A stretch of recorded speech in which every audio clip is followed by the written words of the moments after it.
Dr. Muhammad Amin. Muhammad. Oke. Waduh. Jadi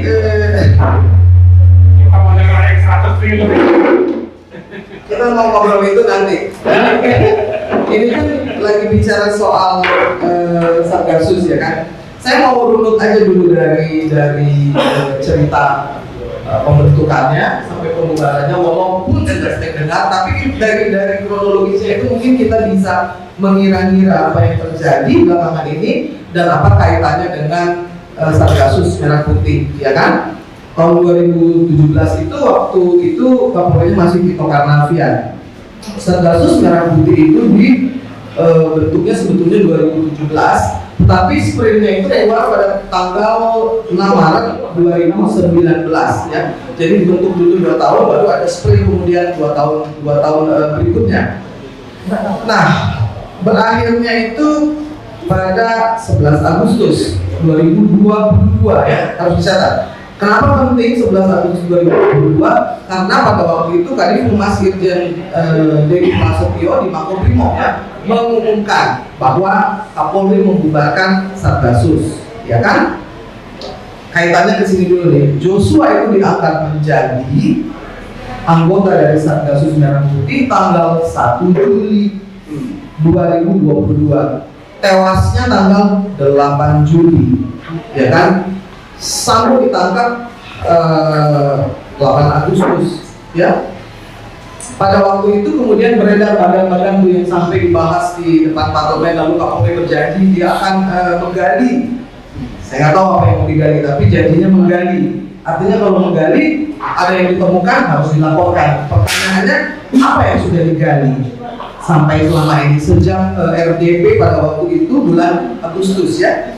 Jadi pada waktu Sambo ditangkap itu kan semua berspekulasi bahwa ini ada hubungannya dengan 303 lalu dibantah ya kan. Tapi faktanya di lapangan malam ketika dia ditangkap, kemudian itu saya bicara di ILC, ada Bang Karni, ada Johnson, ada beberapa, ada anak laki-laki, saya perempuan sendiri sama kayak gini laki-laki ya. Pada waktu itu diumumkan, lalu pertanyaannya adalah kapan mau diaudit gitu ya kan? Nah, itu pada waktu itu memang pengumumannya hanya memberitahu bahwa Sambo ditangkap, lalu nanti akan didalami. Tapi malam Sambo ditangkap itu semua judi online berhenti, nggak bisa pasang, nggak bisa taruh-taruhan. Jadi kalau dibilang tidak ada hubungannya, kalau Abang Antoni sama Abang Marwan ditangkap, judi online jalan terus dong, nggak ada hubungannya dong. Tapi kalau itu bos ditangkap tuh berharap ya, jangan nangkep dulu. Dari situ saja kan sebetulnya sudah cukup alasan untuk untuk mengonfirmasi bahwa memang ada hubungannya, karena selama ini kan selalu bantahan yang diberikan nggak ada hubungannya. Harus ada bukti lagi, ada Ismail bohong, tetap nggak ada hubungan lagi. Ada bukti lagi, apa itu waktu itu kita bahas tuh sama Pak dana koordinasi yang diberikan kepada Kapolda, Irwasda. Nah, pertanyaannya dana koordinasi ini apa? Emang boleh ada dana koordinasi? Nah, terlalu banyak hal-hal yang di luar tupoksi melanggar hukum yang dibiarkan gitu, dan pembiaran ini membingungkan kalau menurut saya, ya kan? Tidak perlu investigasi di depan mata nih, udah ada, itu pun tidak ada penjelasannya. Kalau saya melihatnya kaitannya karena ditanyakan tidak pernah penjelasan dari mana pembiayaannya. Dalam waktu 3 tahun itu banyak sekali. Kenapa? Karena kasus-kasus yang dipilih itu adalah berdasarkan nomor 1, atensi atasan. Ya dong? Apa ada kriteria seperti itu dalam undang-undang atau peraturan kita, atensi atasan? Enggak ada. Ya dong? Lalu pengangkatan anggota Satgasus yang ada 421 orang itu berdasarkan appraisal dari atasan juga. Tidak ada kriteria. Kalau saya suka, kamu diangkat, makanya Joshua diangkat, tidak lama kemudian Baradae juga diangkat. Bedanya dia diangkat 1 minggu kemudian dia mati, dibunuh, ya kan? Nah, jeda waktu antara pembubaran itu lalu dengan kematian, dengan urusan bagan-bagan itu keluar, itu kalau saya bilang sih bukan kebetulan. Ya kan, ada yang sudah mengantisipasi, udah mau bubarin aja daripada nanti diperiksa-periksa. Karena kaitannya akan ke sana juga. Iya dong. Banyak yang akhirnya bicara dari mulai, bukan hanya Ismail Bolong saja, ya kan, ada suratnya, lalu ada, ingat nggak ya, di Sumatera Selatan, di Johor kalau nggak salah, dari Ogan Komering Ulu atau Ilir ya, yang dia memberikan 500 juta kepada perwira yang sudah pensiun. Oke. Ogan Komering Ilir ya. Nah, artinya itu kok nggak dikembangkan, itu real kok, bahwa yang namanya kejahatan ini sustainable. Sementara illegal miningnya itu meninggalkan begitu banyak lubang-lubang yang besar. Kaitannya kemana kalau saya bilang if we follow the money, maka we follow the bandits, ya kan? Sekarang ini kan nobody is following the money. Harusnya PPATK, lalu juga OJK dan semua itu KPK nomor 1.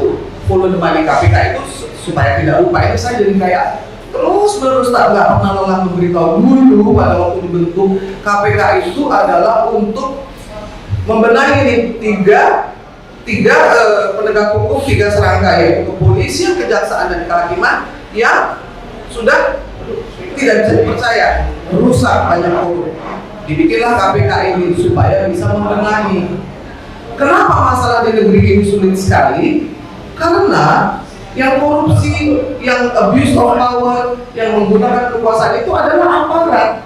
Kalau yang korupsi itu pengusaha ataupun orang-orang di luar penegak hukum, tidak akan se-complicated ini masalahnya. Kita ini menjadi ruwet dan ini menjadi petaka besar bagi negeri ini karena yang menjadi bandingnya itu adalah aparat penegak hukum. Makanya KPK dibikin.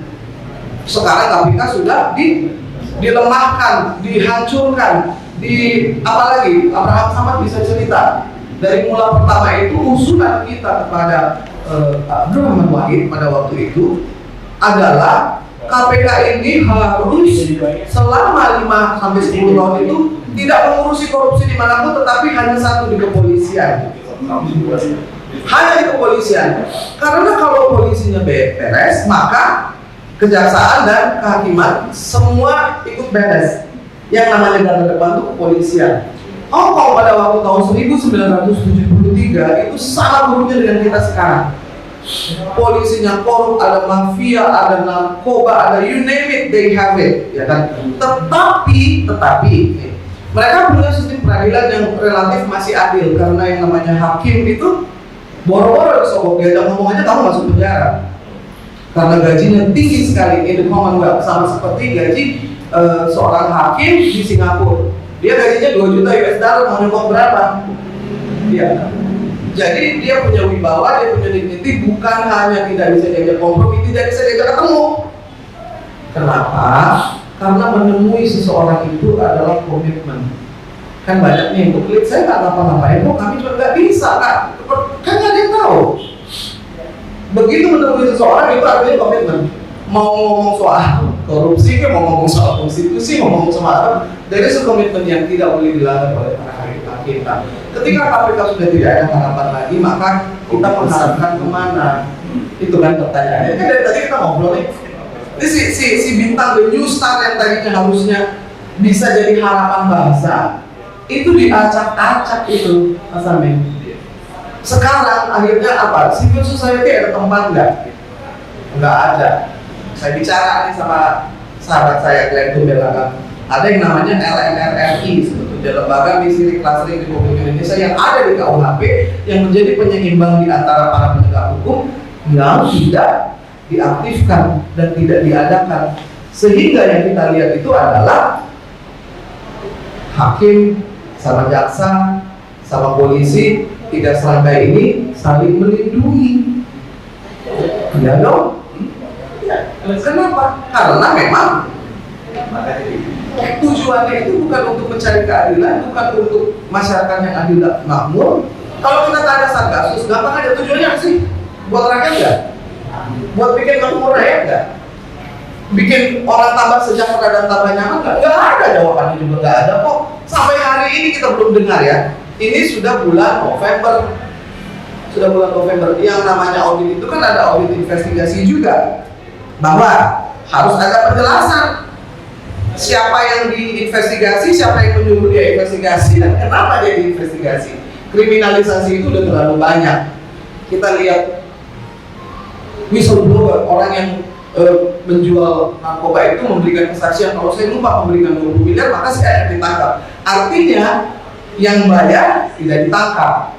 Yang ditangkap itu adalah yang lupa nyetor atau orang nyetor atau kurang nyetor. Itu begitu banyak kesaksian seperti itu, tapi tidak ada satupun yang keluar auditnya. Jadi ada audit untuk investigasi, ada audit untuk financial due diligence, which katanya nggak mungkin, tapi mestinya nggak mungkin dong dalam 3 tahun itu tidak ada pembiayaan. Lalu ada legal due diligence, berapa banyak undang-undang yang ditabrak dengan